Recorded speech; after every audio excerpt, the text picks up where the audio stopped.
जतिन, ऋषि और ईशान बचपन से ही गहरे दोस्त थे। साथ में पले बड़े वो तीनों दोस्त एक दूसरे के जिगरी थे और हमेशा साथ ही घूमते थे। पर जब ऋषि और उसकी फैमिली ने इंडिया से बाहर सेटल होने का डिसाइड किया, तो ये उन तीनों के लिए मानो आखिरी दिवाली थी जो वो साथ में मनाने वाले थे। दिवाली के जस्ट बाद ऋषि अपनी फैमिली के साथ वो शहर हमेशा हमेशा के लिए छोड़कर जाने वाला था।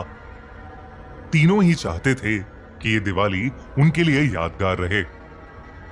दिवाली की पूजा के बाद जतिन, ऋषि और ईशान एक ही स्कूटी पर ट्रिपलिंग करते हुए घूमने निकल गए।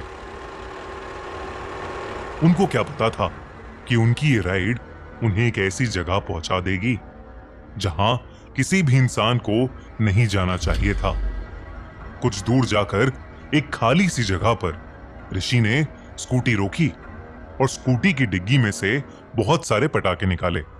उसी रोड पर थोड़ी ही दूरी पर एक पुराना सा मंदिर भी था, लेकिन उस मंदिर में सब कुछ खंडर हो चुका था। लेकिन उस मंदिर के अंदर एक कमरा था जो अभी भी बिल्कुल सही सलामत दिख रहा था। उस कमरे का दरवाजा बिल्कुल पुराने जमाने का था और उस पर एक बड़ा सा ताला था जिस पर लाल रंग के धागे बंधे हुए थे। ऋषि ने एक एक करके पटाखे जलाना शुरू कर दिया और तभी ईशान ने एक रॉकेट लिया और दो पत्थरों के बीच में खड़ा करके उसे जला दिया। रॉकेट में आग लगते ही वो रॉकेट प्रेशर से नीचे गिर गया और सीधा उस खंडर हुए मंदिर के अंदर जाकर फट गया। एक बहुत ही जोर के धमाके की आवाज आई, पर क्योंकि वो मंदिर पहले से ही खंडर था तो उन लड़कों ने उस धमाके की ज्यादा परवाह नहीं की और अपनी मस्ती में दूसरे पटाखे जलाने लगे। पर तभी कुछ ही पलों बाद वहां तेज हवा चलने लगी,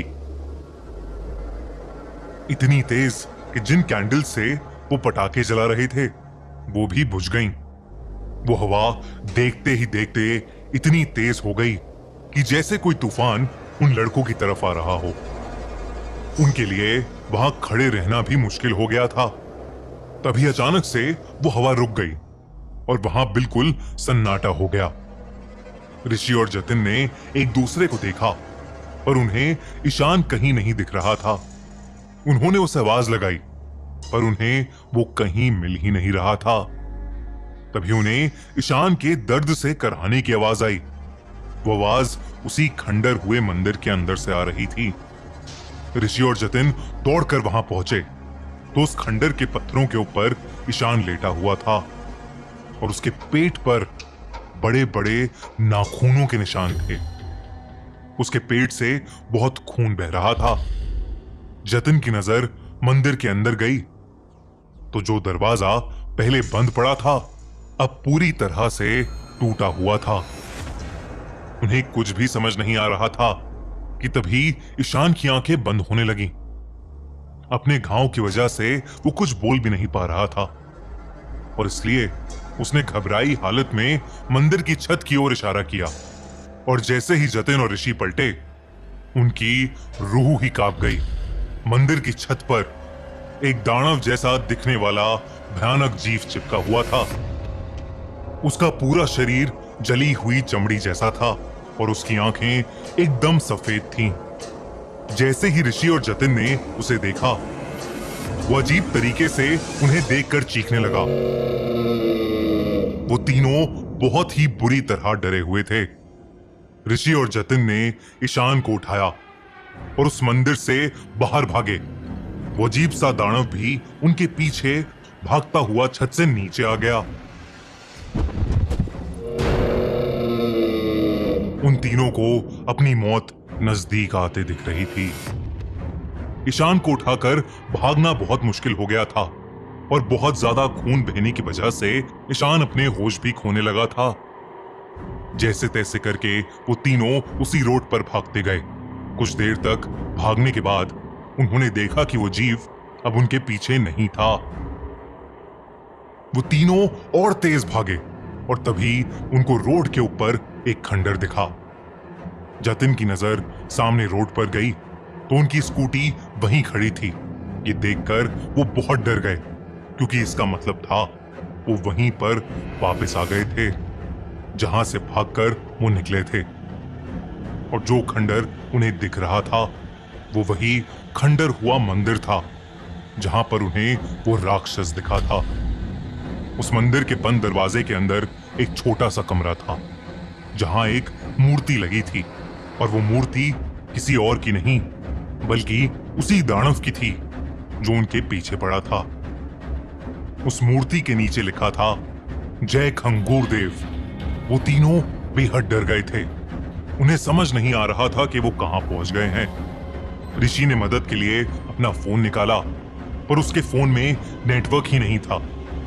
उसने उस मंदिर की एक फोटो खींची और ईशान को उठाकर वो दोनों स्कूटी के पास ले जाने लगे कि तभी उन्हें अपने पीछे से एक अजीब सी आवाज आई। उस दिवाली के दिन के बाद ऋषि, जतिन और ईशान कहां गए ये किसी को नहीं पता। पुलिस को उस मंदिर के पास से सिर्फ ऋषि का फोन मिला था जिसके अंदर उस खंडर की एक फोटो थी। जब उस इलाके के पुजारी को यह पता चला कि उस खंडर में यह हादसा हुआ है, उसने उसी दिन ही उस जगह को छोड़ दिया। उस पुजारी ने उस इलाके के बाकी लोगों को भी बताया कि करीबन 500 साल पहले खंगूर नाम का एक दानव धरती पर आ गया था। वो इंसानों को खाकर अपनी शक्ति बढ़ाता था। सब उससे डरते थे, इसलिए उसे खुश रखने के लिए उसका एक मंदिर बनाया गया था जहां वो उसे हर महीने एक इंसान की बलि चढ़ाया करते थे। कहा जाता है कि कई ऋषियों ने मिलकर खंगूर को उसी मंदिर में एक कमरे में कैद कर लिया था, पर अब दिवाली के उस पटाखे की वजह से वो दरवाजा खुल चुका था और खंगूर अब आजाद हो गया था। आज भी उस शहर से रात में इंसानों के गायब होने की खबर आती रहती है। ना तो उनकी कोई लाश मिलती है और ना ही कोई सबूत। पुराने रहने वाले सभी लोगों ने वो इलाका छोड़ दिया है, पर वो राक्षस खंगूर शायद आज भी वहीं उस इलाके में अपनी सालों की भूख मिटाता रहता है।